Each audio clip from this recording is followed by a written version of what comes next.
Dan yang terakhir, tingkatan yang keempat, ats-tsabat 'alal ibadah al-mudawimah 'alaiha. Dia konsisten di dalam mengerjakan yang sifatnya terus-menerus. Dia konsisten dalam mengerjakan ibadah yang rutin dan tidak ditinggalkan. Dia konsisten di dalam mengerjakan ibadah yang sifatnya rutin dan tidak dia tinggalkan. Artinya harus ada ibadah yang dia yudawim 'alaiha. Terus dia kerjakan. Ya. Karena amalan Nabi sallallahu alaihi wasallam sebagaimana tadi kita sebutkan, kana amaluhu daumah. Amalan Nabi sallallahu alaihi wasallam adalah terus menerus. Ahabbul a'mal ilallah adwamuha wa in qall. Amalan yang paling dicintai oleh Allah dilakukan terus-menerus walaupun sedikit, ya. Maka di sini dia harus memiliki amalan yang terus-menerus dia kerjakan. Baca Al-Qur'an, zikir, sedekah dan yang lainnya. Yang terakhir, kiat-kiat untuk istiqamah. Yang pertama, berdoa dan memohon kepada Allah. Berdoa dan memohon kepada Allah Azza wa Jalla. Karena seseorang tidak mungkin bisa istiqamah kecuali atas taufik dan izin dari Allah. Oleh karena itu dia harus terus berdoa dan memohon kepada Allah agar bisa menjadi hamba-hamba Allah mustaqim yang istiqamah. Tadi kita sebutkan di antara doa yang paling banyak dipanjatkan oleh Nabi Muhammad SAW, Allahumma ya muqallibal qulub, tsabbit qalbi ala dinik. Ya, wa ya musarrifal qulub, sarrif qalbi ala ta'atik. Tadi doa Shaddad ibn Aus, Allahumma inna nas'aluka ats-tsabata fil amr wal 'azimata 'ala rushd. Ya, Allahumma hdina wa saddidna, Allahumma inna nas'aluka al-huda was sadad, Allahumma hdina wa tsabbitna, Allahumma inna nas'aluka al-huda was sabat. Imam Al-Hasan Al-Basri rahimahullah apabila dia membaca ayat Allah tadi dalam surat Fussilat ayat 30, innal ladzina qalu rabbuna Allah tsumma istaqamu, dan seterusnya, Imam Al-Hasan Al-Basri mengatakan, Allahumma anta rabbuna farzuqnal istiqamah. Ya Allah, engkaulah Rabb kami, maka karuniakanlah kepada kami istiqamah. Kemudian yang kedua, mujahadatun nafas bisidq. Bersungguh-sungguh ya dalam beribadah dengan penuh kejujuran. Bersungguh-sungguh di dalam beribadah dengan penuh kejujuran. Ya. Kata Allah Azza wa Jalla, wa innahum man jahada fina lanahdiyannahum subulana. Barang siapa yang bersungguh-sungguh di dalam menempuh jalan kami, kami berikan petunjuk kepada mereka. Yang ketiga, memiliki amalan-amalan sunnah yang rutin dikerjakan. Memiliki amalan-amalan sunnah yang rutin dikerjakan. Seperti sholat sunnah rawatib, sholat duha, sholat malam. Dan sholat malam itu salah satu fungsinya manhad li itsmin. Salat malam itu salah satu faedahnya dia menghalangi seseorang dari berbuat dosa. Maka ini subhanallah pelajaran buat kita, kiat agar seseorang tidak jatuh di lubang maksiat dan tidak berbuat dosa, dia jaga salat malam. Ya kata Nabi SAW, alaikum biqiyamil lail, agar kalian menjaga salat malam, fa innahu da'bus salihina man kana qablakum. Sesungguhnya dia kebiasaan orang-orang soleh sebelum kalian.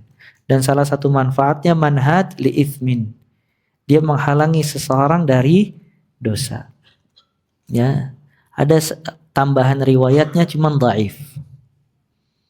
Ya, tambahan riwayatnya cuma dhaif. Ya, disebutkan di dalam manfaat salat malam itu menyehatkan badan. Cuman anak lupa lafaz bahasa Arabnya. Tapi tambahan ini dhaif. Cuman subhanallah, sebagian pakar mengatakan, pakar kesehatan, orang yang sholat malam itu rata-rata sehat. Ya, Ana pernah waktu umrah nemuin orang usianya sampai 70 tahun. Itu dia kalau sepeda sama teman-temannya masih kuat dari daerah Kebumen hampir ke Cirebon. Usianya sampai 70 tahun.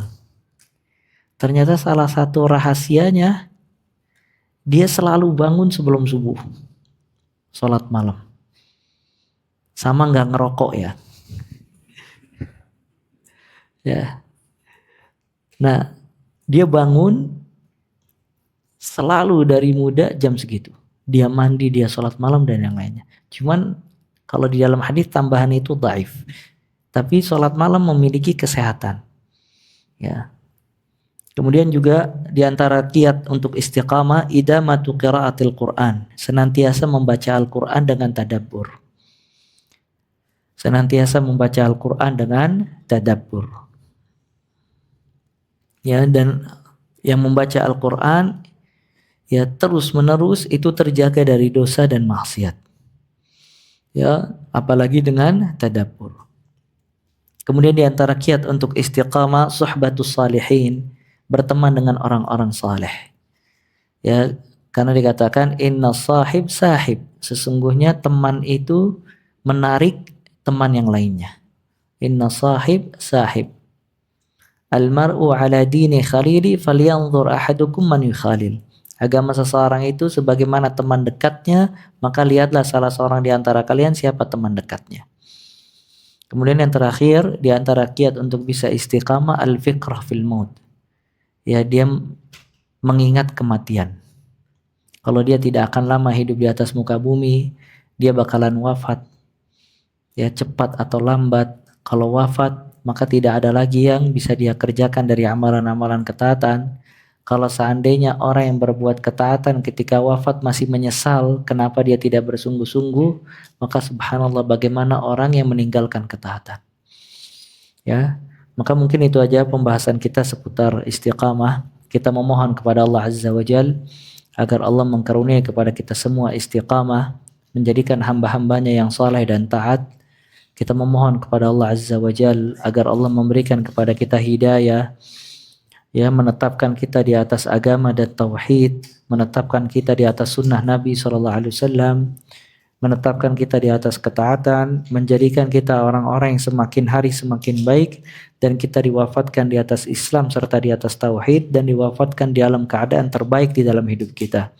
Dan juga kita memohon kepada Allah Azza wa Jal agar Allah mengampuni dosa kita, memaafkan kesalahan-kesalahan kita, dan juga menerima amal ibadah kita serta memasukkan kita ke surganya kelak dan menyelamatkan kita dari azab api neraka.